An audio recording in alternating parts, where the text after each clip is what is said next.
ದಿವ್ಯಂಗ್ bus ಸಿಕ್ತಾ? Bus stop ವರೆಗೂ ಹೋಗಿದ್ದೆ. ನನ್ಗೋಸ್ಕರ ಕಾಯೋದೇನು ಬೇಕಾಗಿಲ್ಲ ಅಂದ್ಲು. ಅದಕ್ಕೆ ವಾಪಸ್ ಬಂದ್ಬಿಟ್ಟೆ. ನಮ್ ದಿವ್ಯ ಯಾಕೆ ಹೀಗೆ ಆಡ್ತಾ ಇದ್ದಾಳೆ? ಏನಾಗಿದೆ ಅವಳಿಗೆ?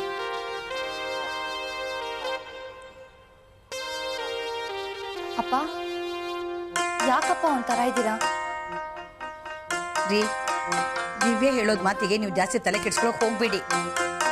ಹೇಗೆ ತಲೆ ಕೆಡಿಸ್ಕೊಳ್ಳದೆ ಇರಕ್ಕಾಗತ್ತೆ ಹೇಳುತ್ತೇನೆ. 10 ಲಕ್ಷ ರೂಪಾಯಿ ಬೇಕೇ ಬೇಕು ಅಂತ ಹೇಳಿ ಹೋಗಿದ್ದಾಳಲ್ಲ. ನೀವು ಏನ್ರಿ ಅವಳ ತಾಳಕ್ ತಕ್ಕಂತೆ ಕುಣಿತಾ ಇದ್ದೀರಲ್ಲ? ಓಹೋ, ಅವಳಿಗೆ ಕಾರ್ ಬೇಕಂತೆ, ಒಡವೆ ಬೇಕಂತೆ. ಅಲ್ಲ, ಅವಳಿಗಂತೂ ಬುದ್ಧಿ ಇಲ್ಲ ಅಂದ್ರೆ ನೀವು ಯಾಕೆ ಈ ತರ ಆಡ್ತಾ ಇದ್ದೀರಾ? ಕಾನೂನು ರೀತಿ ದುಡ್ಡು ಹೇಗೆ ತಗೋಬೇಕು ನನಗೆ ಗೊತ್ತು ಅಂತ ಹೇಳ್ತಾಳೆ. ಅಂಥವಳಿಗೆ ಬುದ್ಧಿ ಇಲ್ಲ ಅಂತ ಹೇಳ್ತೀಯ ಜಾನಕಿ? ಇದೆಲ್ಲ ಆ ಭಾವಂದೇ ಕುತಂತ್ರ ಅನ್ಸುತ್ತೆ. ಅಕ್ಕನ ಎದುರುಗಡೆ ಇಟ್ಕೊಂಡು ನಮ್ಮ ಮಾಸ್ತಿನ ಹೊಡೆಯೋ ದುರಾಲೋಚನೆ ಅವರಿಗೆ.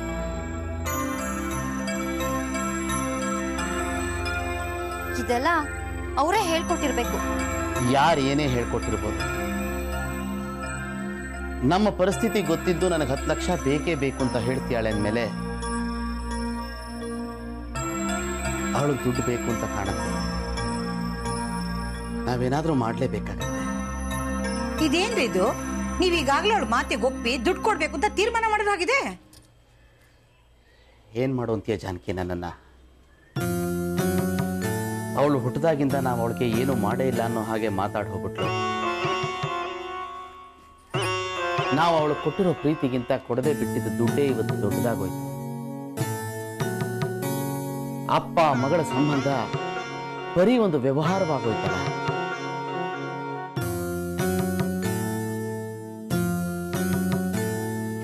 ಎಂತೆಂತ ಮಾತಾಡ್ಬಿಟ್ಲಿರಿ ಅವಳು. ನಾವೇನೋ ಅವಳು ತುಂಬಾ ಕಷ್ಟ ಕೊಡ್ತಿದೀವಿ ಅನ್ನೋ ತರ ಆಡದ್ಲಲ್ಲ. ಅವಳಿಗೆ ನಾವು ಐಷಾರಾಮಿ ಜೀವನ ಕೊಡದೇ ಇರ್ಬೋದು. ಹೊಟ್ಟೆ ಬಟ್ಟೆಗೆ ಏನ್ ಕಡಿಮೆ ಮಾಡಿರ್ಲಿಲ್ವಲ್ಲ. ಎಲ್ಲಿ ತನಕ ಓದ್ತೀನಿ ಅಂದ್ಲು ಅಲ್ಲಿ ತನಕ ಓದ್ಸದ್ವಿ. ಕುಡ್ಕೊಂಡು ಆ ಶರತ್ತನ್ನೇ ಮದುವೆ ಮಾಡ್ಕೊತೀನಿ ಅಂದಾಗ ನನ್ಗೆ ಇಷ್ಟ ಇಲ್ಲರೂ ಮದುವೆ ಮಾಡ್ಕೊಟ್ರು. ಚೆನ್ನಾಗಿ ಮದುವೆ ಮಾಡ್ಕೊಟ್ಟಿದೀವಲ್ಲ, ಇನ್ನೇನ್ ತಂದು ಸುರಿಬೇಕಿತ್ತಂತೆ ಅವಳಿಗೆ. ಯಾವತ್ತೂ ಹೀಗೆ ಮಾತಾಡ್ದವಳಲ್ಲ ಅಕ್ಕ. ಅವಳಿಗೆ ಏನಾಯ್ತೋ ಒಂದು ಅರ್ಥ ಆಗ್ತಾ ಇಲ್ಲ. ಅಲ್ಲ, ಯಾರಾದ್ರೂ ಮಾಟ ಗಿಟ ಮಾಡಿಸ್ಬಿಟ್ಟಿದಾರ ಅಂತ? ಏನೇನೋ ಮಾತಾಡ್ಬೇಡ ಜಾನಕಿ. ಯಾರ್ಯಾರ ಮನಸ್ಸಿನಲ್ಲಿ ಏನೇನಿರುತ್ತೆ ಅನ್ನೋದನ್ನ ಹೇಗೆ ಹೇಳಕ್ಕಾಗತ್ತೆ ಹೇಳ? ನಾನೇನೋ ಲೌಕಿಕಕ್ಕೆ ದೂರವಾದವನು ಮಾತ್ರಕ್ಕೆ ಎಲ್ಲರೂ ಹಾಗೆ ಇರಬೇಕು ಅಂತೇನಿಲ್ವಲ್ಲ. ಅವಳು ಆಸೆ ಪಡ್ತಿರೋದು ತಪ್ಪು ಅಂತ ನಮಗನ್ನಿಸ್ತಿರ್ಬೋದು. ಆದ್ರೆ ಸಿಟಿ ಜೀವನಕ್ಕೆ ಅವೆಲ್ಲ ಅಗತ್ಯ ಇರ್ಬೋದೋ ಏನೋ. ಅವಳಿಷ್ಟೆಲ್ಲ ಹೇಳೋದ್ಮೇಲೆ ನಾವು ಸುಮ್ಮನೆ ಇರೋದಕ್ಕಾಗೋದಿಲ್ಲ. ಅದಕ್ಕೆ ನಾನೊಂದು ಯೋಚನೆ ಮಾಡಿದ್ದೀನಿ. ನಮ್ಮ ಹತ್ರ ಇರೋ ತೋಟ ಗದ್ದೆಯಲ್ಲಿ ಸ್ವಲ್ಪ ಭಾಗ ಮಾರ್ಬಿಡೋಣ ಅಂತ.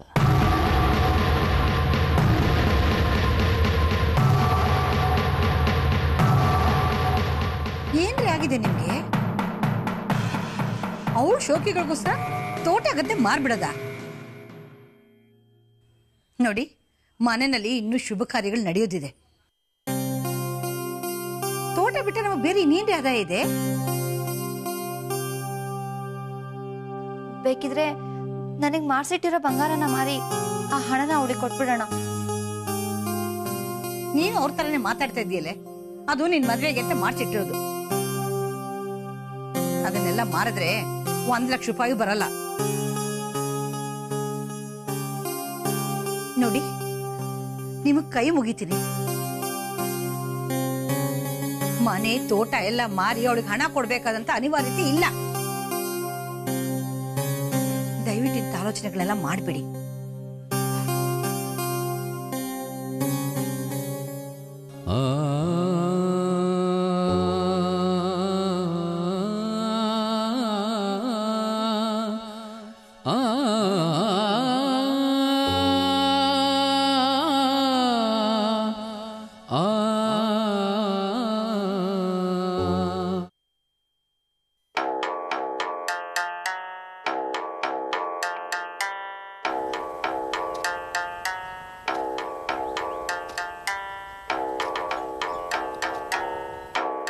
ನನಗೆ ಒಂದು ಸ್ವಲ್ಪ ದುಡ್ಡು ಬೇಕಿತ್ತು ಕಣ ಸೋಮಶೇಖರ.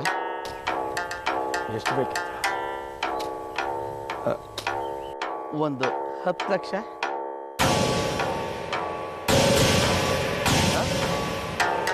10 ಲಕ್ಷ ನಿನಗೆ ಸ್ವಲ್ಪ ಹಣ? ಏನು ಸದಾಶಿವ, ಏನಾಯ್ತು? ಯಾಕೋ ಅಷ್ಟೊಂದು ಹಣ ಬೇಕು? ಅದು ದಿವ್ಯನ ಮನೆ ಕಡೆ ಏನೋ ಸ್ವಲ್ಪ ಸಮಸ್ಯೆ ಇದೆಯಂತೆ, ಅದಕ್ಕೆ 10 ಲಕ್ಷ ಬೇಕೇ ಬೇಕು ಅಂತ ಹೇಳಿ ಹೋಗಿದ್ದಾಳೆ ಕಣ. ಅಷ್ಟೊಂದು ಹಣ ಯಾಕೆ ಅಂತ ಕೇಳಬೇಕಿತ್ತು. ಅದು ಅವಳು ತನ್ನ ಪಾಲಿನ ಹಕ್ಕನ್ನ, ನನ್ನ ಪಾಲಿನ ಕರ್ತವ್ಯನ ನೆನಪಿಸಿ ಹೋಗಿದ್ದಾಳೆ.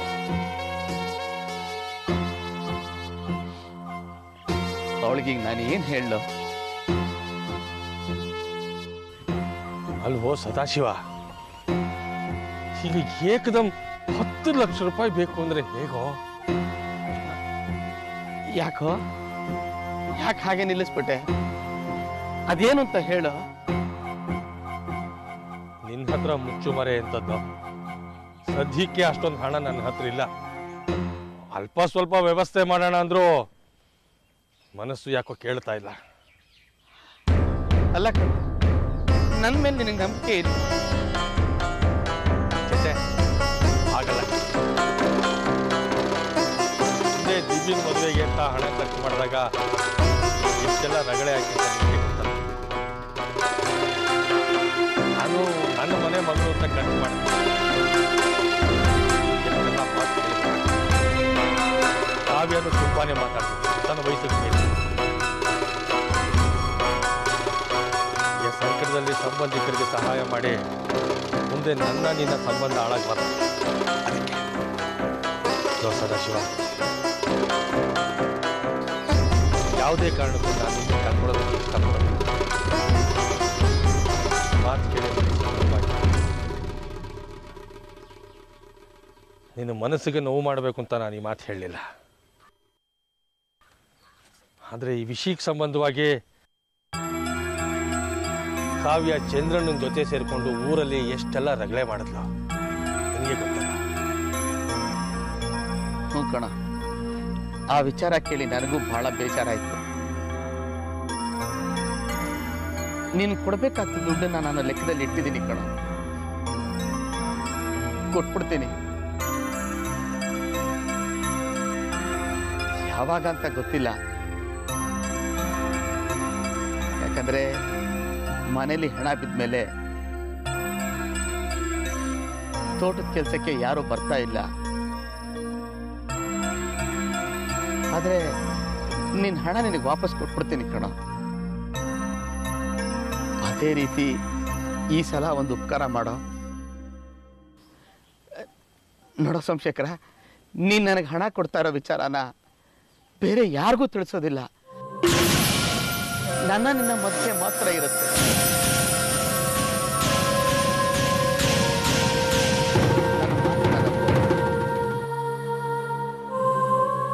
ನೀನ್ ಇವಾಗ ಇಲ್ಲ ಅಂದ್ಬಿಟ್ರೆ ನಾನು ನನ್ನ ತೋಟ ಗದ್ದೆ ಮಾರ್ಬೇಕಾದ ಪರಿಸ್ಥಿತಿ ಬಂದ್ಬಿಡುತ್ತೆ ಕಣ. ಚೇಚೆ, ತೋಟ ಗದ್ದೆ ಮಾರೋ ವಿಷಯ ಯಾಕೆ ಮಾತಾಡ್ತೀಯ? ಅದಕ್ಕಿನ್ನು ಕಾಲ ಬಂದಿಲ್ಲ. ನೋಡ, ನೀನಿಷ್ಟು ಕೇಳ್ತಾ ಇದೀಯ ಅಂದಮೇಲೆ ಏನಾದರೂ ವ್ಯವಸ್ಥೆ ಮಾಡ್ತೀನಿ.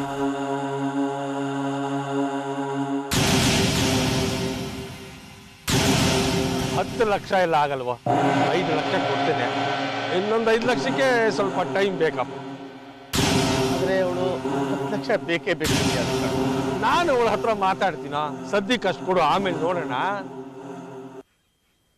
ಸರಿ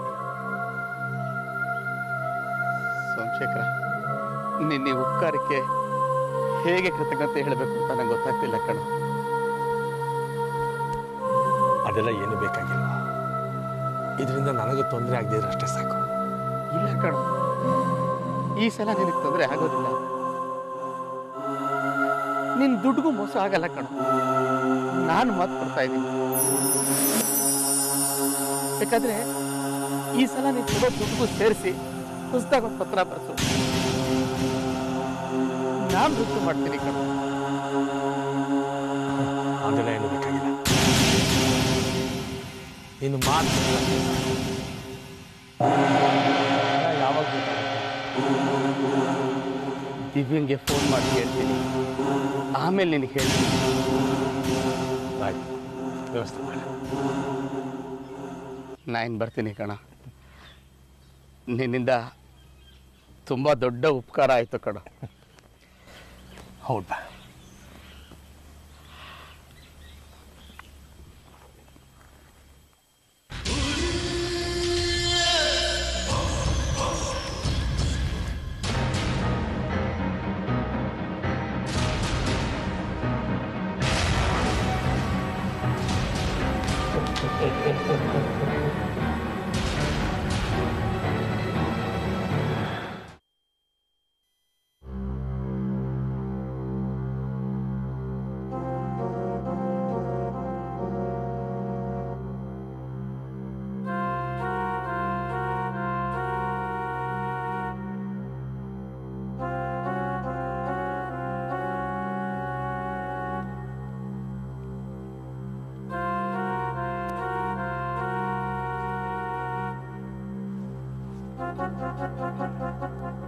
ಸೋಮಶೇಖರ, ಬಂದ್ಯಾ?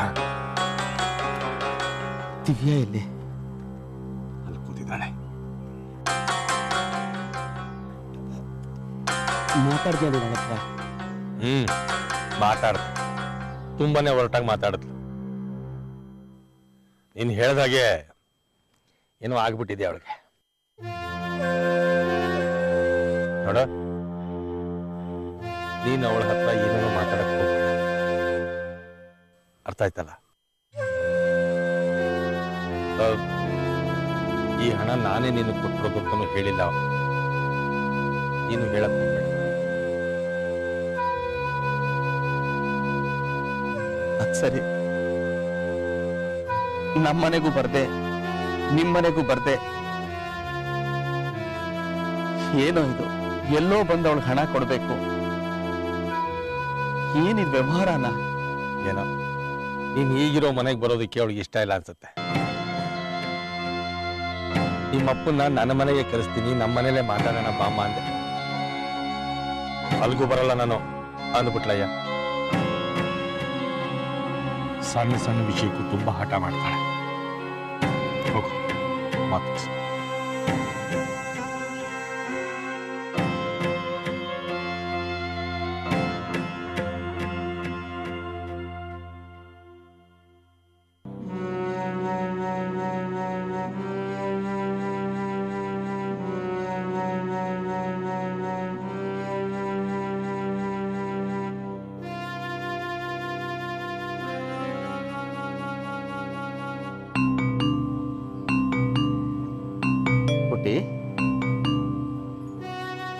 ಏನಪ್ಪ, ಎಷ್ಟೊತ್ತು ಮಾಡಿದೆ ಬರೋದಕ್ಕೆ? ಕಾಯಿಸ್ಬಿಟ್ನೇನೋ. ಹೋಗ್ಲಿ ಬಿಡು. ದುಡ್ಡು ತಂದಿದ್ಯಾ? ಹಾ, ಆದ್ರೆ ಇದರಲ್ಲಿ 5 ಲಕ್ಷ ಮಾತ್ರ ಇದೆ. ಅಪ್ಪ, ನಾನ್ ನಿಮಗ್ ಕೇಳಿದ್ದು 10 ಲಕ್ಷ ತಾನೆ? ಸದ್ಯಕ್ಕೆ ಇಟ್ಕೊಳ್ಳೋ, ಇನ್ ಮಿಕ್ಕಿದ್ದನ್ನು ಆದಷ್ಟು ಬೇಗ ಹೊಂದಿಸ್ಬಿಡ್ತೀನಿ. ಸರಿ, ಕೊಡಿ.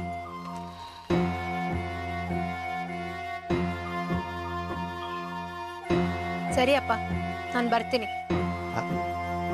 ಮನೆಗೆ ಬರಲ್ವಾ ಮಗಳೇ? ನಾನೇನ್ ಮಾಡ್ಬೇಕಪ್ಪ ಮನೆಗ್ ಬಂದು? ಅಮ್ಮನು ಕಾವ್ಯನು ನಾನೇನೋ ವಿಲನ್ ಅನ್ನೋ ತರ ಮಾತಾಡ್ತಾರೆ. ಏನೋ ಕೋಪದಲ್ಲಿ ಒಂದೆರಡು ಮಾತಾಗ ಆಡ್ತಾರೆ. ಹಾಗಂದ್ ಮಾತ್ರಕ್ಕೆ ನಿನ್ ಮೇಲೆ ಪ್ರೀತಿ ಇಲ್ಲ ಅಂತಲ್ಲ ಕಣಮ್ಮ. ನನಗೆಲ್ಲ ಗೊತ್ತಪ್ಪ, ಯಾರ್ಯಾರು ಏನೇನ್ ನಾಟಕ ಮಾಡ್ತಾರೆ ಅಂತ. ಹೋಗ್ಲಿ ಬಿಡ,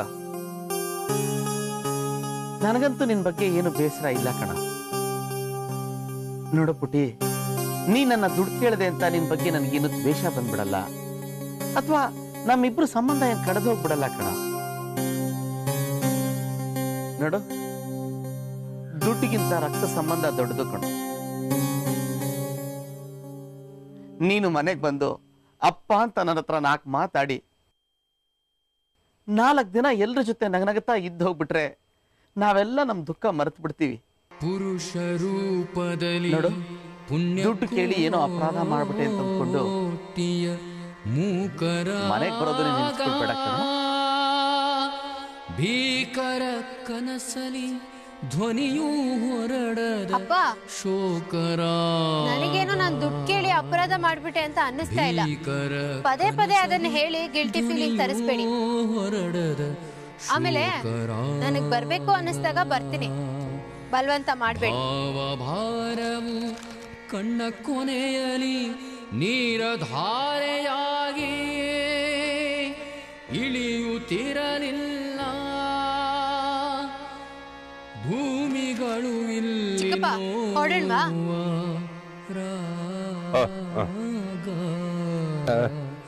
ಭೂಮಿಗಳು ಇಲ್ಲಿನೋ ನೀನ್ ನಡೀತಾ ನಾ ಬಂದೆ. ಸರಿ.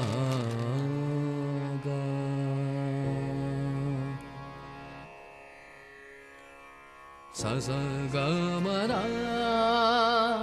ನಿಧ ನಿಧ ಮಗ ಗಮನಿದ ಮಗರೇ ನಿಧ ನಿಧ ನೇಸ ಮಗಳ ಹತ್ರ ಮಾತಾಡಿದ್ದಾಯ್ತಾ? ಆಯ್ತು.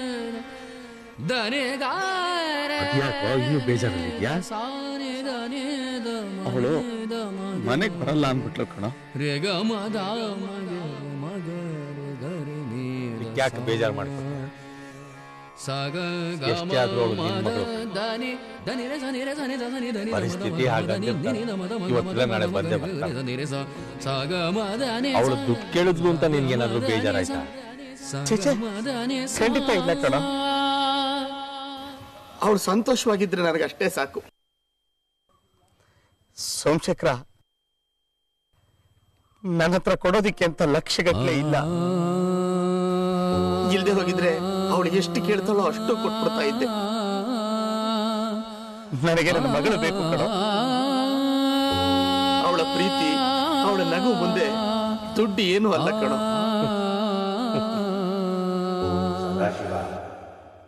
ನಿನ್ನ ಮಾತು ಕೇಳಿ ನನಗೆ 1000 ಆನೆ ಬಲ ಬಂದಾಗಾಯ್ತು. ಮಗಳ ಸಂತೋಷಕ್ಕೋಸ್ಕರ ಏನು ಮಾಡೋದಕ್ಕೂ ಸಿದ್ಧ ಇರೋ ನೀನು ಆಸ್ತಿ ಮಾರೋ ಪ್ರಸಂಗ ಬಂದರೆ ಅದಕ್ಕೂ ಸಿದ್ಧ ಇರ್ತೀಯ ಅಂತ ಆಯ್ತು. ದೇವಿಯನ್ನ ಮತ್ತೊಮ್ಮೆ ಕರ್ಸೋದಕ್ಕೆ ಏರ್ಪಾಟ್ ಮಾಡ್ಕೊತೀನಿ. ಸೋಮಶೇಖರ, ಏನು ಯೋಚನೆ ಮಾಡ್ತಿದ್ಯೋ?